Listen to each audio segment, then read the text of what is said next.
ፍኖተ ጽድቅ የተባለው ምንድነው እንግዲህ ሚዲያ ነው አላቀም ተቋም ነው ምንድነው ግን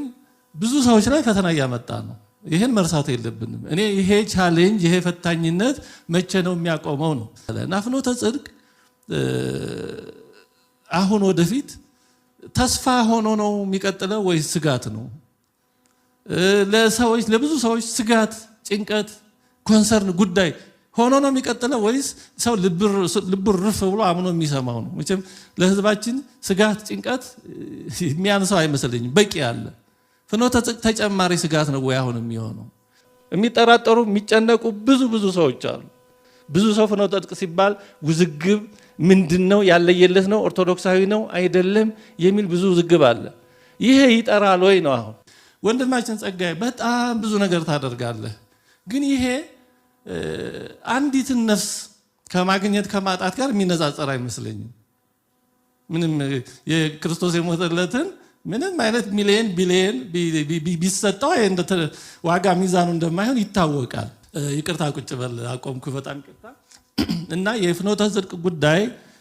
በጣም አሳሳቢ ነው አሁንም ወደፊት የሚሰራው ስራ ያን ስጋትነቱን የሚፈታ ካልሆነ በጣም አስቸጋሪ ነው የሚሆነው ወንድማችን ጸጋዬ እባክህ ከዚህ በኋላ ቤተክርስቲያን ያለው ችግር ያለው አወዛጋቢና የሚያሳቀቅ ነገር ይበቃል ስለዚህ ፍኖተ ጽድቅ ተጨማሪ አሳቃቂ እንዳይሆን እኔ ተማጽኖም ነው ማቀርበው ዛሬ ስለዚህ ወንድማችን ጸጋዬ እኔ ብታደርግ በየማስበው አንደኛ ፎከስ ብታደርግ አንተ ወይ ይሄ ድርጅቱ ስራው ኢንቨስትመንቱ ላይ ያተኩር እሱ በጣም ትልቅ አገልግሎት ነው ይሄን ሁሉ ድጋፍ የምታደርገው ስራ ቢኖር ገንዘብ ቢኖር ነው አንድ ሰው ሁሉ ሊሆን አይችልም ስለዚህ እዛ ላይ እኔ ፎከስ ብታደርግ ፍኖተ ጽድቅ አሳሳቢ ትኩረት የሚፈልግ ነገ ወደ መልካምም ሚዲያ አድርጎ ብዙ ሊሰራ የሚችል አለዛ ደግሞ ሌላም አደጋ ሊያመጣ እንደሚችል ሆኖ ነው የሚሰማኝ ወንድማችን ጸጋዬ ማነሳልህ እንዲህ እኔ እንደዚህ ሰፊ ጉባኤ ይሆናል ብዬ አላሰብኩም ነበር እንዲህ አይነት ነገሮች በጥቂት እንትን ቢሆኑ ጥሩ ነበር ግን ጉዳዩ ጉባኤ ላይ ስለወጣ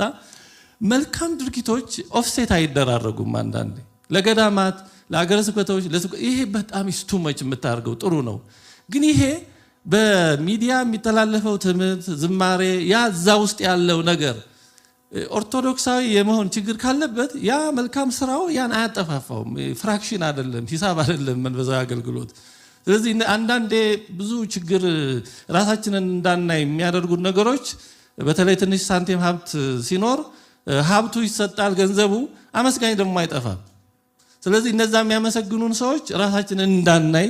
ማንነታችንን እንዳንረዳ ይሸፍኑናል ስንሄድ እነዛ ቅዱስ ነው የሚሉን አንተማ በቃ ምን ቀራ አይነት እነዛ ያ አይደለም ኦፍሴት አይደራረግም ጥሩ ነው ጌታ እንዳለ ይህን ሳትተው እንዳለ ግን በፍኖተ ጽድቅ ላይ ያለው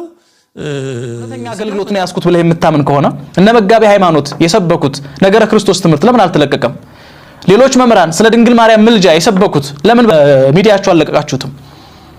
ብዙ መምህራን ስለ ነገረ ቤተ ክርስቲያን ያስተማሩት ስለ ቅዱሳን መላእክት ተራዳይነት አማላጅነት እነ መምህር ተስፋዬ ሞሲሳ የሰበኩት ስብከት ያስተማሩት ትምህርት ለምን አልተላለፈም አየ አንተ የምትፈልገውና ይዘው የመጣውን አጀንዳ የሚያራምዱልህን